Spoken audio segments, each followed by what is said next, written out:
setelah mengetahui metode ilmiah, cara-cara bagaimana kita melakukan suatu penelitian, nah sekarang kita mencoba mempraktekannya. Ya, seperti tadi sudah dijelaskan, pada saat eksperimen nanti ada variabel yang harus ditentukan. Ya, kita contohkan satu contoh yang mudah saja, yang sering mungkin dulu saat SMP atau SD melakukannya. Nah, Pak Arif contohkan judulnya ya, harus punya judul. Atau permasalahan pertama, tadi kan merumuskan masalah. Ya, judulnya adalah misalkan pengaruh cahaya matahari terhadap pertumbuhan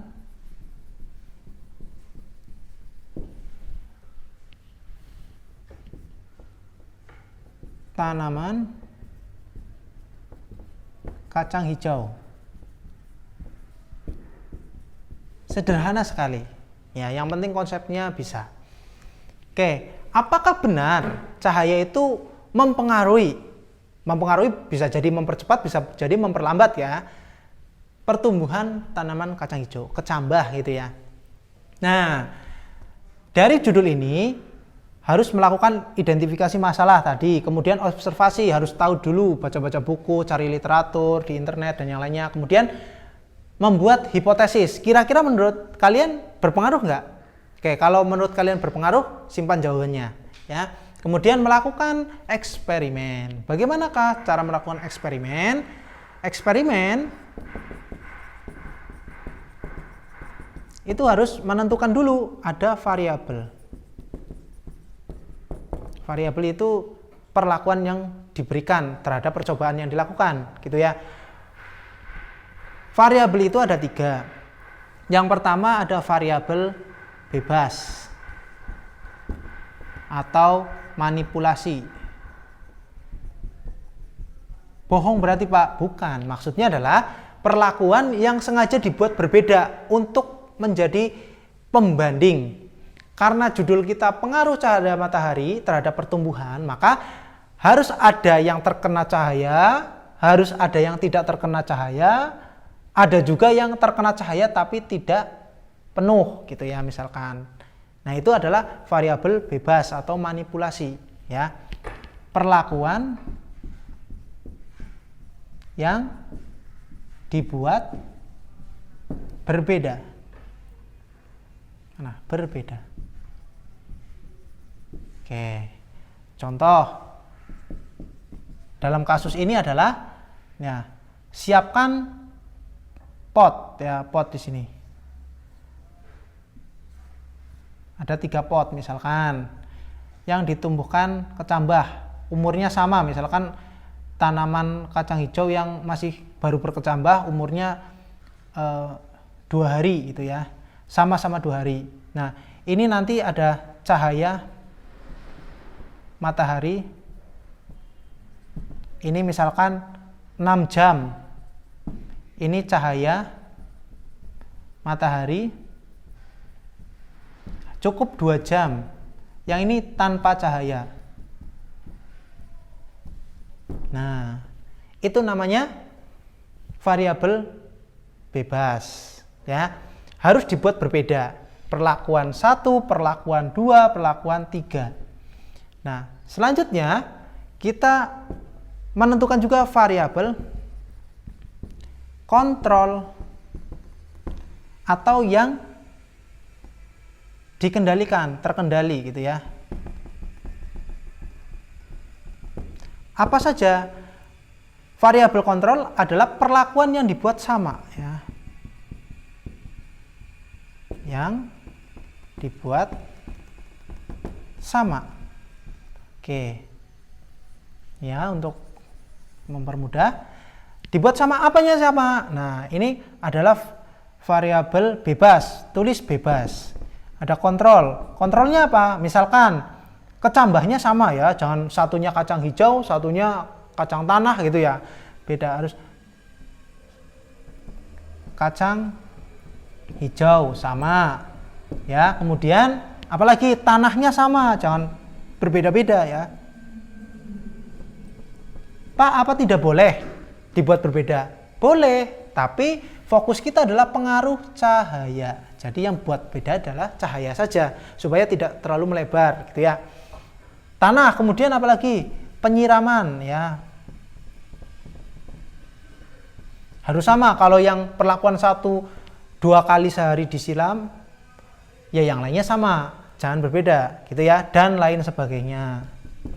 Kemudian yang selanjutnya adalah variabel terikat. Adalah hasil dari perlakuan yang diberikan. Maksudnya apa? Variabel terikat merupakan hasil dari semua perlakuan yang sudah diterapkan, hasilnya apa? Nah, itu dinamakan variabel terikat ya. Variabel terikat. Kemudian sebenarnya ada satu lagi tambahan ya. Namanya variabel pengganggu.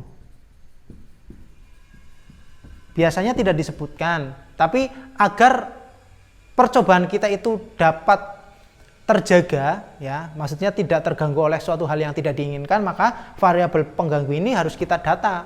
Misalkan tempatnya harus terhindar dari sesuatu yang bisa merusak, misalkan jangan ditempatkan di pinggir balkon gitu ya, ntar jatuh gitu ya. Ini adalah pengganggu, adalah variabel atau perlakuan atau kondisi perlakuan yang tidak diinginkan.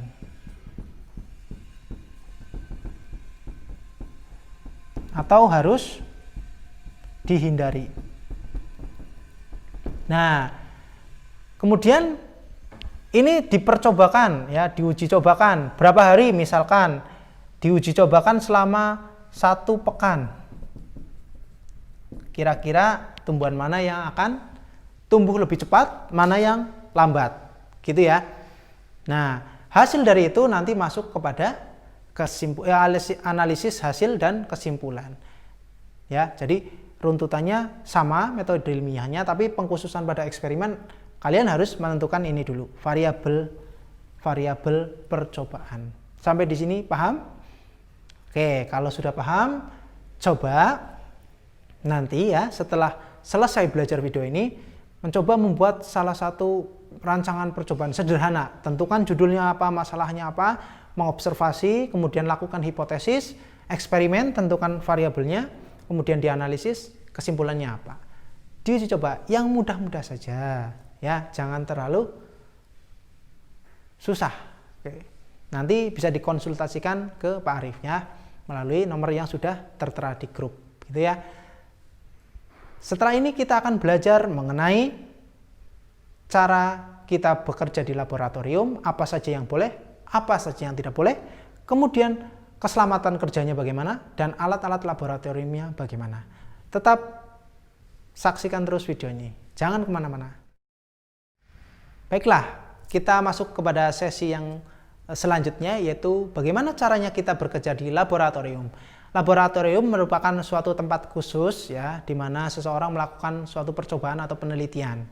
Ya, laboratorium itu tergantung tujuan dan fungsinya ya. Tidak selalu laboratorium itu adanya di ruangan gitu ya, ber-AC atau mempunyai fasilitas yang lengkap, enggak. Tapi laboratorium juga didasarkan pada fungsinya ya. Ada laboratorium lapangan misalkan, ya adanya di luar gedung, tidak di dalam gedung gitu ya.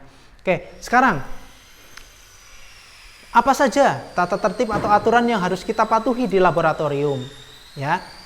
Yang pertama tentunya harus mempersiapkan diri ya. Mempersiapkan diri misalkan menggunakan jas laboratorium, perlengkapan yang harus dibawa itu ya sudah disiapkan, misalkan ada sarung tangan, ada masker, ada kacamata laboratorium, kemudian harus memakai sepatu ya, jangan memakai sandal.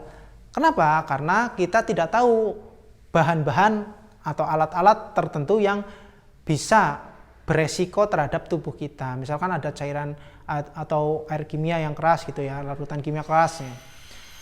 Jadi harus dihindari. Kemudian setelah masuk nanti harus menaati tata tertib yang ada di laboratorium.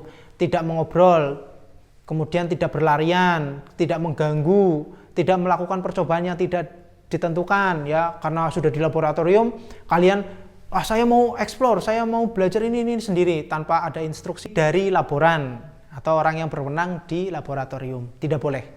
Tidak boleh makan dan minum juga di laboratorium. Kita tidak tahu laboratorium kita itu terbebas dari virus atau bakteri. Nah, atau nanti bisa menjadikan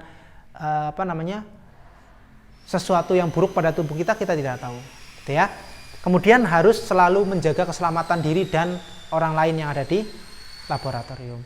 Konsultasikan kesulitan atau kebutuhan kalian kepada laboran atau orang yang berwenang di laboratorium. Jangan bekerja sendiri. Ya. Di laboratorium itu juga tidak boleh bekerja sendiri, minimal ada partner bekerja. Tujuannya apa? Agar jika terjadi sesuatu pada kalian, ada seseorang yang bisa langsung membantu, seperti itu. Ya, itu adalah sedikit informasi tata tertib yang ada di laboratorium. Kemudian, harus menjaga keselamatan kerja laboratorium.